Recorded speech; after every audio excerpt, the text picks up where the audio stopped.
Hi, I'm Veronica Mosek, and I empower virtual bookkeeping pros to become confident professionals and business owners. In this video, I'm going to explain to you Form 1099 NEC and Form W-9 so that you can tackle 1099 season with confidence. Let's get started. Let's start by taking a look at Form 1099 NEC for non-employee compensation. Non-employee compensation is reported in Box 1. Let's take a look at what should be reported for non-employee compensation. The first thing we need to report for non-employee compensation is services performed by someone who's not your employee, including parts and materials. I've linked a handout for you in the description where you can take a look at the links that I have provided for you to the IRS 1099 instructions. In page 7 of those instructions, it tells us that services performed by someone who's not your employee includes parts and materials. It also tells us that non-employee compensation of $600 and more should be reported, including fees, commissions, prizes and awards for services performed as a non-employee, and other forms of compensation for services performed for your trade or business by an individual who's not your employee. And that's on page 10 of the IRS 1099 instructions. Keep in mind also that there are exceptions for corporations such as C Corp, S Corp, and LLCs taxed as C Corp or S Corp. You also need to report payments to an attorney, and that goes in Box 1 as well, whether they're corporations or not. I put together for you a quick cheat sheet. For the 1099 NEC, you report non-employee compensation for services and payments greater than or equal to $600. You will send 1099s to sole proprietors, LLCs, and partnerships.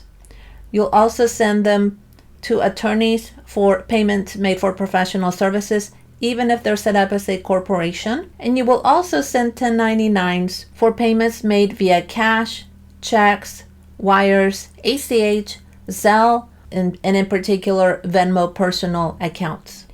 But you don't send 1099s to C Corps or S corporations or sole proprietors taxed as S corporations.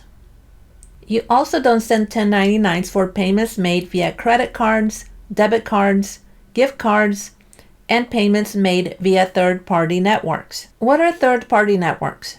Those are payments made via PayPal, merchant services such as credit cards, Venmo for business accounts, and other such services.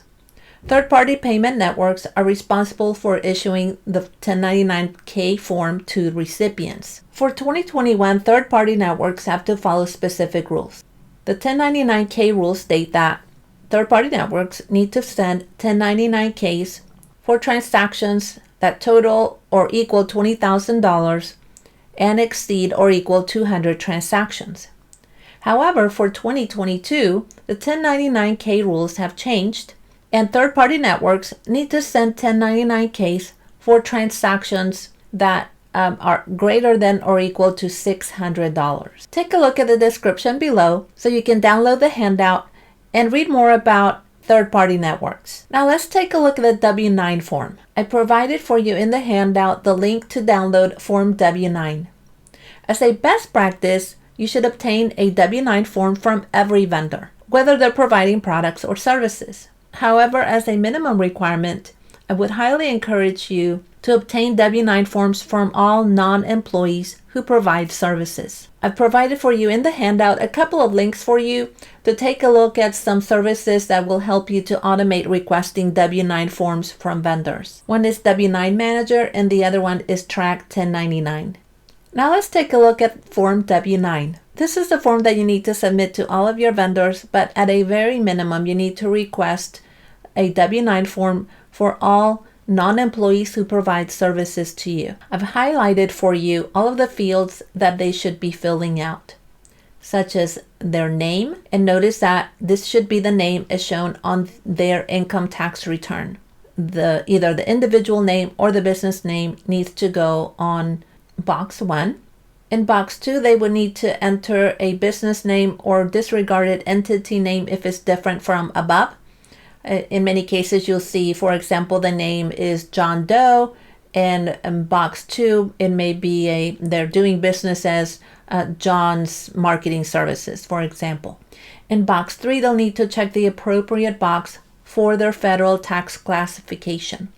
So whether they're an individual, sole proprietor, or single member LLC, C corporation, S corporation, partnership, etc., as well as whether they're set up as a limited liability company or an LLC, taxed as either a C corp, S corp, or partnership.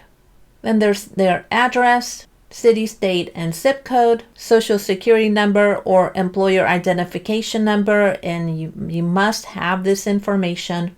And then they'll need to sign the form and date it. Let's take a look at how to review the W-9 form. How do we determine whether a vendor is eligible to receive Form 1099 NEC? Let's take a look at the sample form. We have Jane Smith, doing business as designed by Jane Smith, and if Jane fills out the form and indicates that she's an individual sole proprietor or a single member LLC, or the business is a partnership or a trust and estate, or an LLC taxed as a partnership, then Jane is eligible to receive Form 1099 NEC. Keep in mind also that in order to determine whether Jane should receive Form 1099 NEC, you must follow the criteria that I mentioned earlier. So for example, if Jane is eligible to receive Form 1099 NEC, but you only paid her, say, $300, she's not eligible to receive Form 1099 because she did meet the criteria of being paid $600 or more. Now let's take a look at another example. Now we have Jane Smith Corporation, and if Jane Smith Corporation fills out the box for being set up as a C Corporation, S Corporation, or an LLC, taxed as a C Corporation or S Corporation, then Jane Smith Corporation is not eligible to receive a 1099 NEC. But there is an exception. Attorneys are eligible to receive 1099s even if they're set up or taxed as corporations, whether a C corporation or an S corporation.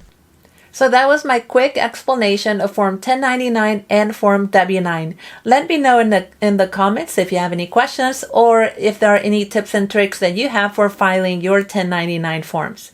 I'm Veronica Wasek. If this content is helping you, then subscribe to my channel, ring the bell, and give me a thumbs up. Check the description below to get the free handout that I mentioned in the video, as well as links to my free resources, including the free Virtual Bookkeeper's Toolbox and the link to join my Facebook community. I'll see you next time.